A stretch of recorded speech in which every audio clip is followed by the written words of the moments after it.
Le musée d'ethnographie du Trocadéro, puis le musée de l'Homme, avaient dans leur réserve même la terre d'Abomey, les œuvres de cour, les trônes, les sièges, les parasols, les éventails, les porte-pipes, les bottioles, etc., etc.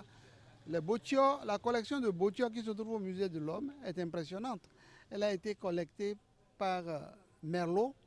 Le Bénin, qui s'est inscrit depuis le 27 juillet 2016 dans le registre des rares pays colonisés, a demandé le rapatriement de son patrimoine culturel. Pourra-t-il aisément obtenir satisfaction? La France doit restituer. C'est un patrimoine qui a été mal acquis. Donc je pense que la France est prête à faire cette introspection et à réfléchir sur la légitimité des choses. Désigner par exemple une commission française de 35 experts à peu près, me semble-t-il, qui peuvent déclasser un objet entré dans le patrimoine français. Et donc lorsque l'objet est déclassé, il peut être restitué. Je pense qu'il y a cette possibilité-là. Mais il y a également des lois spéciales. Dans le cas par exemple de l'avenue Sotantout, c'était une loi spéciale qui a été prise pour pouvoir restituer donc les restes de statue Batman à l'Afrique du Sud. Au sein même des universitaires et intellectuels français, il y en a quelques-uns qui étaient favorables depuis plus de 20 ans, depuis les années 90, à une telle action. Depuis le renouveau démocratique au Bénin, en effet, des tentatives de restituer au Bénin certains de ses biens patrimoniaux n'ont pas manqué. En 2006, c'est l'État béninois et l'État français qui avaient décidé de faire revenir les collections dahoméennes dans le patrimoine français au Bénin.